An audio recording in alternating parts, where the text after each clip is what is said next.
चूड़ी का टूटा। जी हाँ, एक भयानक और एक डरावनी सी ये कहानी लेकर आई हूँ मैं आपके साथ। तो चलिए चलते हैं और देख लेते हैं चूड़ी का टूटा, एक भयानक और भयंकर वाली भूतों से भरी ये कहानी कैसी और हमें कहाँ से लिखकर भेजी है। तो हमें ये कहानी लिखकर भेजी है रायगढ़ से।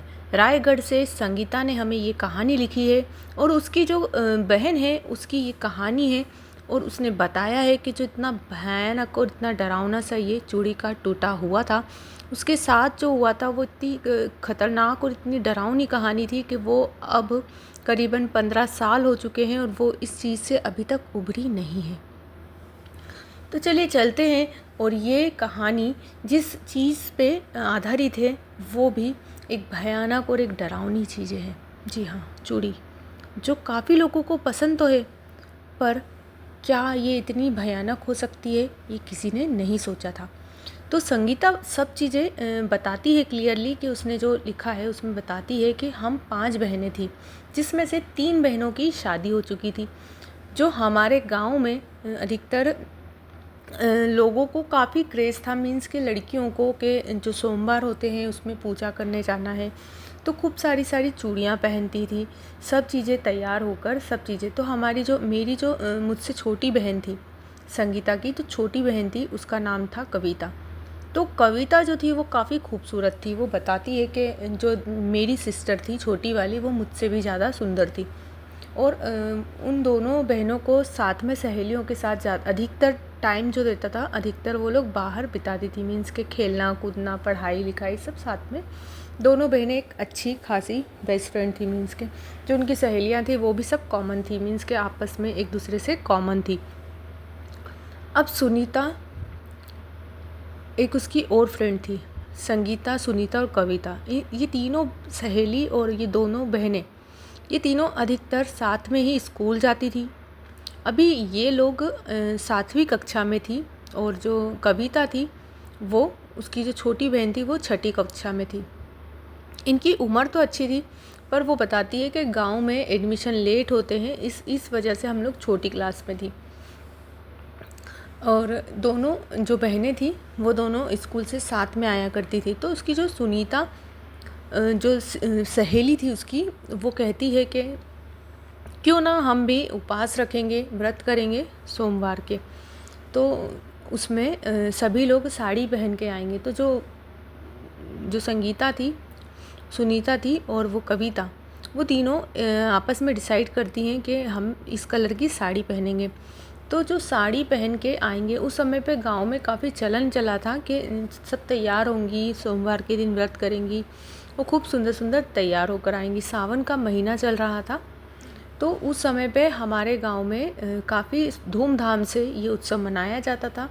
तो वो लोग अच्छे से तैयार होकर जाती हैं। पहला सोमवार था, तो उन लोगों ने जो भी डिसाइड करा था वो अच्छे से तैयार होती हैं, चूड़ियाँ पहनती हैं, सब कुछ अच्छे से प्रॉपर तैयार होकर पूजा करके घर आ जाती हैं। व्रत था, सब कुछ अच्छा हुआ। अब दूसरा जो सोमवार था वो आने वाला था और कविता कहती है कि दीदी, मेरे पास तो कोई भी ऐसा कलर नहीं है चूड़ी का, और ना ही साड़ी है मेरे पास कि मैं कल पहन सकूं। तो वो बोलती है कि कोई बात नहीं, तुम मेरी पहन लो, तुम्हें जो भी पसंद आ रहा है। मीन्स के उसकी जो मम्मी थी उसकी जो डिसाइड कर रखी थी साड़ियाँ उन लोगों ने, उसमें से ही बोलती है वो। तो वो बोलती है कि ठीक है, मैं ये पहन तो लूँगी, पर मेरे पास ना तो चूड़ी है ना कुछ। तो वो मार्केट जाकर एक दुकान से चूड़ियाँ लाती है। तो मार्केट तो जाती है वो लोग, चूड़ी भी लाती है, पर एक चूड़ी की जगह पर इतनी खतरनाक घटना होती है वो उन्हें पता नहीं था।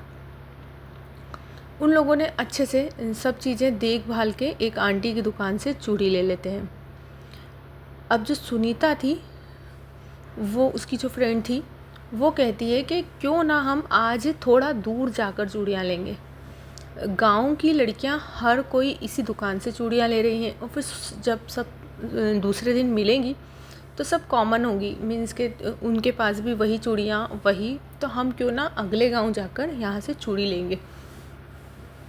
संडे का दिन था इनके यहाँ, शनिवार के दिन सभी जगह पे मार्केट बंद रहता है। तो उन्होंने सोचा क्यों ना संडे के दिन, मीन्स के रविवार के दिन हम मार्केट जाते हैं, दूसरा मार्केट, और वहाँ से चूड़ियाँ लेकर आएंगे खूब प्यारी प्यारे कलर की। अभी लोग जाती हैं, रविवार का दिन था, और ये तीनों जने घर से परमिशन लेकर वहाँ निकल जाती हैं।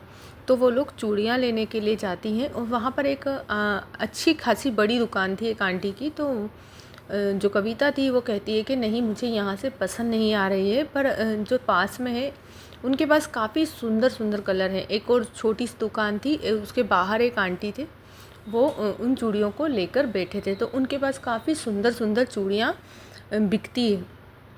तो वो वहाँ से चूड़ी ले लेते हैं, तीनों जने लेते हैं, क्योंकि काफ़ी सुंदर कलर थे, काफ़ी प्यारे कलर थे। अब ये लोग वहाँ से अच्छे अच्छे कलर ले लेते हैं। और आपको बताया है मैंने कि कविता जो थी वो काफ़ी सुंदर थी, काफ़ी गोरी थी वो। तो उसे बताते टाइम पे वो आंटी बोलते हैं कि तुम्हारी तो कढ़ाई भी इतनी सुंदर है, गोरी हो तुम, तो तुम्हें सारे कलर अच्छे लगेंगे। तो वो बोलती है कि ठीक है आंटी, आप थोड़े थोड़े से सारे कलर बांध दीजिए। तो वो सारे कलर ले लेती है। अब ये लोग घर जाते हैं। तो वो जो रास्ता था वो भी सही नहीं था। उसकी जो मम्मी थे उन्होंने कहा था कि संभल कर जाना, क्योंकि दिन भी अच्छे नहीं चल रहे हैं अभी, और तुम दिन के टाइम पे जा रही हो। और काफ़ी वैसी लड़कियों को प्रोटेक्ट किया जाता था वैसे भी पहले के ज़माने में। ज़्यादा 15 साल पुरानी ये कहानी है, तो उस समय पे और ज़्यादा ये सब चीज़ों का था। तो गांव में वो लोग डरते हुए घर तो पहुंच जाती हैं। पर दूसरे दिन जब कविता अपनी कढ़ाई में उन चूड़ियों को डालती है, तो कविता बताती है कि उसे एकदम झटका लगता है। झटका लगते ही उसकी 2 चूड़ियाँ कलाई में टूट जाती है। सब कुछ सही था।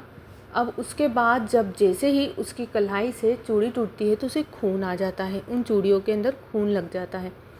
अब जो कविता थी वो थोड़ी थोड़ी देर में एक अजीब सी आवाज़ में बातें करने लगती है। उसे समझ नहीं आता कि ऐसा क्या हो रहा है मेरे साथ। तो जो उसकी सिस्टर थी संगीता, वो कहती है कि मैंने पहली बार कविता का ये रूप देखा, मैं डर गई एकदम। और फिर भी हम लोग उसे मंदिर तो लेकर गए, उसने पूजा करी, सब कुछ करा, पर वो जो चीज़ें छू रही थी भगवान को, तो उसे एकदम हाथ बार बार पीछे जा रहा था। वो हम समझ नहीं पा रहे। उसने थोड़ी सी पूजा करी और बाहर जाकर बैठ गई। वो पहली बात तो वो अंदर जा ही नहीं रही थी, बड़ी मुश्किल से गई। उसके बाद धीरे धीरे करीबन उसने हर सोमवार को वहाँ जाना बंद कर दिया। उसके बाद उसके हाथों में प्रॉब्लम आने लगी, और एक आवाज़ जो रात में उसके पास से आती थी वो कोई भी समझ नहीं पा रहा था। कविता धीरे धीरे काफ़ी बीमार होने लगी। उसकी सुंदरता जो थी, वो उसकी जो बताते थे कि कितनी सुंदर है, वो सुंदरता धीरे धीरे उसकी ख़त्म होने लगी थी। और उसके बाद उसे काफ़ी ज़्यादा बीमारियों का सामना करना पड़ रहा था, और वो समझ ही नहीं पा रही थी कि ऐसा कुछ क्यों हो रहा है। उसकी जो तबीयत थी, हम लोग बोले वो लोग जो नॉनवेज नहीं खाते थे, पर कविता ने कभी कभी ऐसी डिमांड करी कि उसे घर में नॉनवेज तक लाके देना पड़ा, क्योंकि वो घर में इतनी चिल्ला चोट मचाती थी, ज़ोर ज़ोर से सामान को फेंकने लगती, मम्मी से झगड़ा करती, और कई बार तो जिन घरों में नॉनवेज बनता था वहाँ जाके मांग कर खा लेती थी। तो इस तरीके की कंडीशन में कविता की स्थिति इतनी ज़्यादा ख़राब हो गई थी कि मुश्किल से 15 या 20 दिन वो जीवित रह पाती। तभी हमारे गांव में एक गुरुजी आए थे, जो गुरुजी मम्मी के भी गुरु हैं।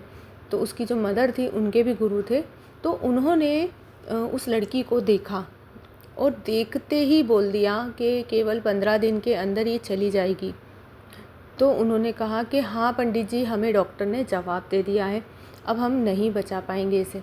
तो उन्होंने जो क्रियाएं की और जो सच्चाई सामने आई, उसके बाद तो सभी के रोंगटे खड़े हो गए। जो चूड़ी का टूटा था वो भयानक हादसा इस समय हुआ था, और क्या हुआ था ये हमें गुरुजी ने बताया। उन्होंने बताया कि जहाँ पर आपकी लड़की चूड़ी लेने गई थी वो कोई और नहीं, जिससे वो चूड़ी लाई थी वो कोई और नहीं, वो एक चुड़ैल थी। उसने इसकी खूबसूरती को रास्ते से ही भाप लिया था। जब ये लोग दूसरे गांव जा रही थी, वहीं पर ये चुड़ैल खड़ी थी। इन लोगों ने रास्ते में एक इमली का पेड़ था, वहाँ पर बैठकर इन्होंने अपना टिफ़िन खोलकर खाना खाया, और वहीं से इमली तोड़ तोड़ के इन्होंने खाई। अब जो कविता थी वो काफ़ी खूबसूरत थी, उस पर इसका मन आ गया था। और ये इनका पीछा करती करती वहाँ तक गई जहाँ पर इन्हें गांव में काम था। इन लोगों ने वहीं पर डिसाइड करा था कि हम इस गांव में जा रहे हैं और वहाँ से हमें चूड़ी लाना है। ये बातें भी उन्होंने टिफ़िन खाते समय करी। अब चुड़ैल ने उन सब चीज़ों को मान कर एक छलावे का रूप धारण करा और उस समय उसकी कलाई के लिए उसने चूड़ियाँ तो दी, पर जैसे ही चूड़ियाँ दी वो उसके साथ चल दी थी और जैसे ही उसकी बॉडी का खून उन चूड़ियों पे लगा उसके बाद वो उसका भयानक रूप दिखाना शुरू कर दिया था।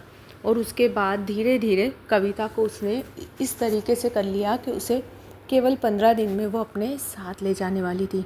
जी हाँ, तो इतनी भयानक चीज़ों को सुनकर उसकी माँ के तो रोंगटे खड़े हो गए थे। पर उसके बाद उनके जो गुरुजी थे उन्होंने उस चुड़ैल को एक जगह पे बंधवाया। काफ़ी पूजाएं हुई। उसके बाद अभी भी 15 साल हो चुके हैं पर कविता जो है उस स्थिति से अभी भी उभर नहीं पाई है। वो कभी कभी फिर भी डर जाती है और अब हम शायद वहाँ कभी जा भी नहीं पाएंगे क्योंकि वो गांव हमारे पापा ने वहाँ से छोड़ दिया था। उसी टाइम पर हम शहर में आकर रहने लगे थे और हमारी जो खेती बाड़ी थी सब हमने बेच दी थी। तो इतनी गंभीर स्थिति को कविता ने फेस किया था, वो चीज़ें मैंने भी देखी थी। तो आपको वीडियो कैसी लगी मुझे कमेंट्स बॉक्स में ज़रूर बताएं। सब्सक्राइब ज़रूर कीजिए चैनल को अगर चैनल पे नए हैं तो, और लाइक और शेयर करना ना भूलिए। Thanks for watching.